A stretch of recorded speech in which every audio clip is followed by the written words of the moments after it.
pour it in the tree so we will get strong. You're done. And the next challenge. Pour the water inside the What is this? it's for putting inside the flower. So It's a pot? Yeah, this is a pot. Look at me. Smile first. What is that? You will need to make this beautiful in colors, then you will have 2 points. Okay.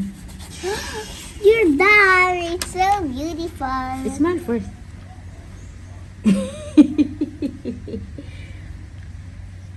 Like that? Wacky.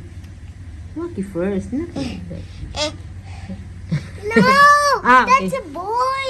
Like this. Like that. This is a girl.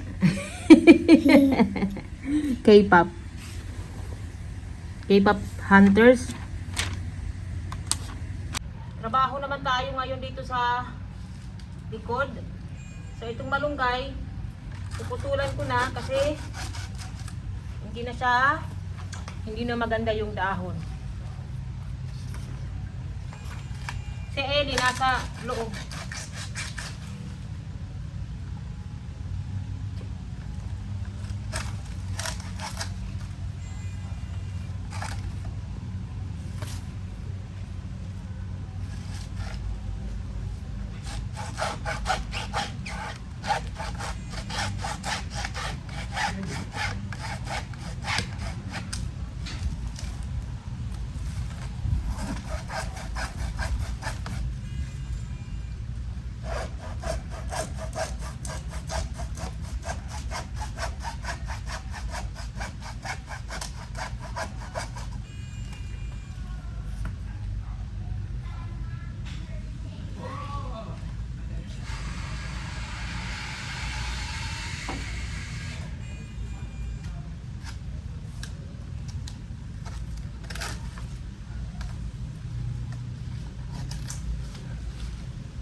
Ngayon si Daddy Marco and Ellie. 5 and 7 is 12. 5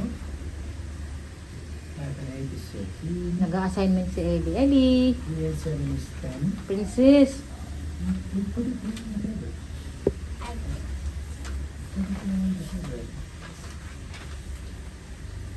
Princesita!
Likod ni Rati, dati pa nakatutupog aron.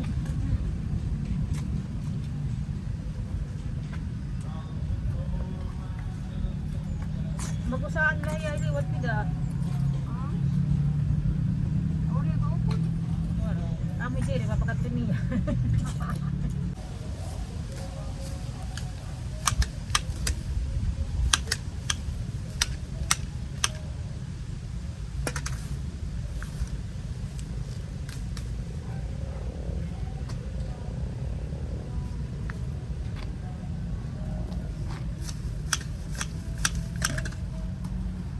Naku.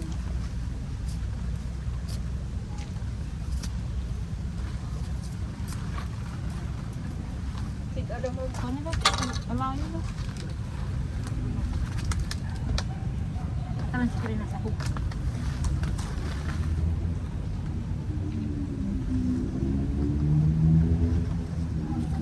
Kawali may makita di dihali. Transfer na lang. Adi diha. Bukan.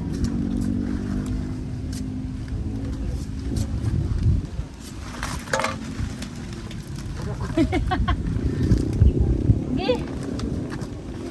Tatanong tayo na sabi.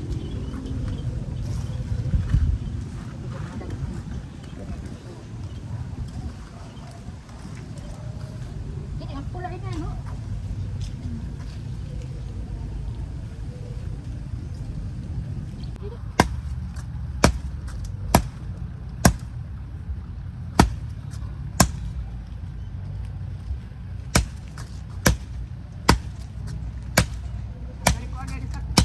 Ha? Oo. Okay.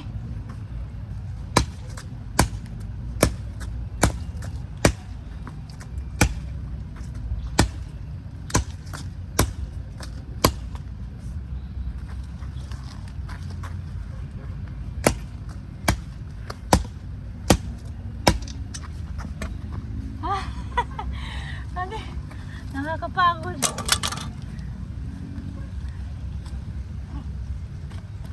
Nagbabawas tayo ng mga halaman.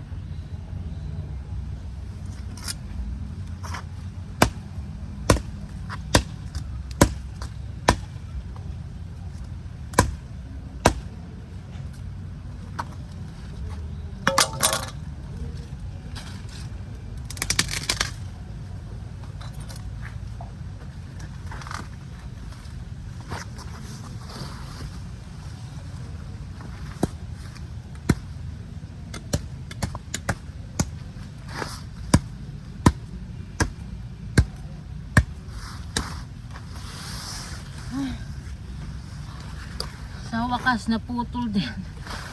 Napagod ako. Tinanim ito ni Papa. Hindi ko alam kung ano to. Kaya i-ano ko. Tapon, putulin. Nung una ayokong ipatanim sa kanya. Kaya lang umiiwas lang ako ng gulo kasi magagalit si Papa. Kaya ngayon ito na. Pinutol ko, itapon.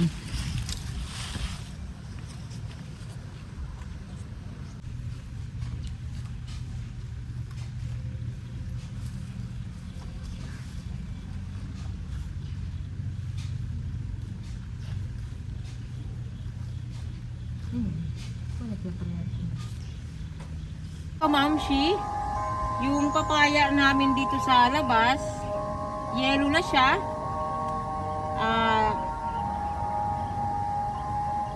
Hindi pa to hinog pero yellow na siya. Papahinog pa lang, malapit nang mahinog. Siguro mga 2 araw, okay na to. Matigas pa kasi. So, ito yung papaya namin dito. Tingnan nyo, hindi siya mataas, mababa lang siya. Tapos ito yung unang bunga niya. Ngayon, malapit na siyang makain. Totoo talaga ang kasabihan ba na pag may itanim ba, may aanihin. So ngayon, kukunin ko na ito mga kamamshi na papaya namin. Baka makuha pa ng mga dumadaan dito. Kasi nga, tingnan nyo, malaki at saka kulay yellow na siya. So, i-harvest na natin para makain na namin. Hindi pa siya okay kasi matigas pa. Ano lang siya, kulay yellow. So ito na, unang harvest sa aming papaya dito sa labas. Ay, parang nangihinayang ako na kunin siya kasi yung mga dumadaan dito, nagugustuhan nila yung papaya namin dito kasi nga ang mababa lang siya tapos ang laki ng bunga. Kaya lang kailangan na siyang kunin. Kasi nga, ayan, mahihinog na.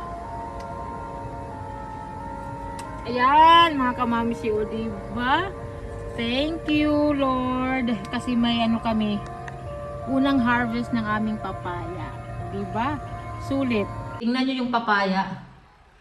Ano na siya? Yellow na talaga siya. So, ano na to? Hinog na. Pwede na tong kainin. So, hihiwain ko na. Para makain na. Kung ano ba, matamis ba siya?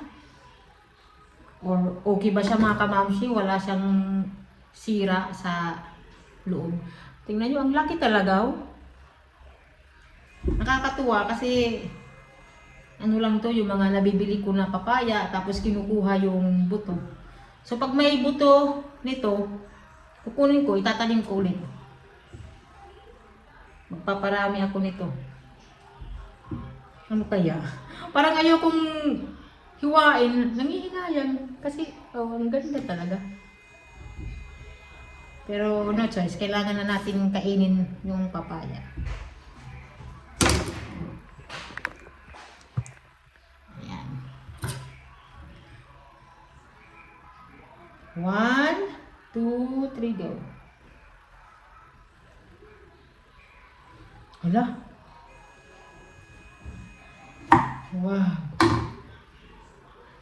Wow. Tingnan niyo mga kamamsi. Okay siya. Kukunin ko yung ano nito. Yung mga buto. Ayan o. Hinati ko kasi may bibigyan ako. Bibigyan ko sila ate.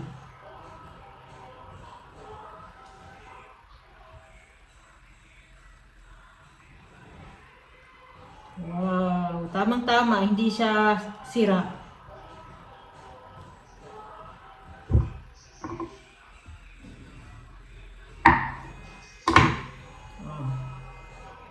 Diba? Ayos. Ayos na ayos yung papaya.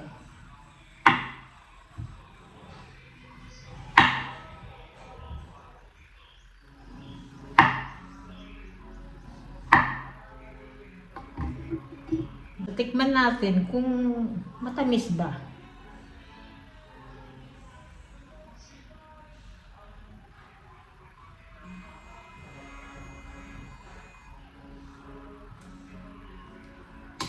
Medyo ano pa siya, matigas ng konti.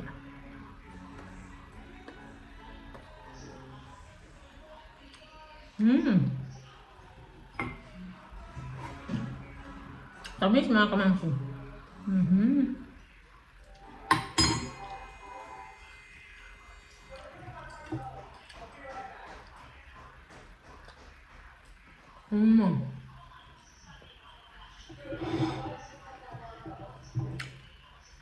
Tamis.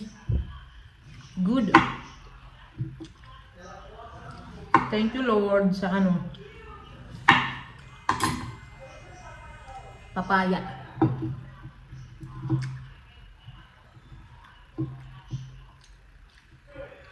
Kaya maganda talaga na may mga talim.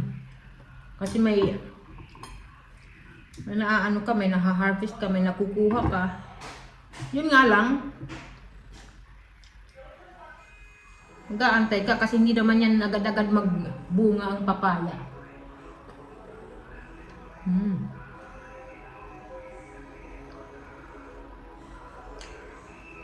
Ito, ibigay ko to kayo ng ate.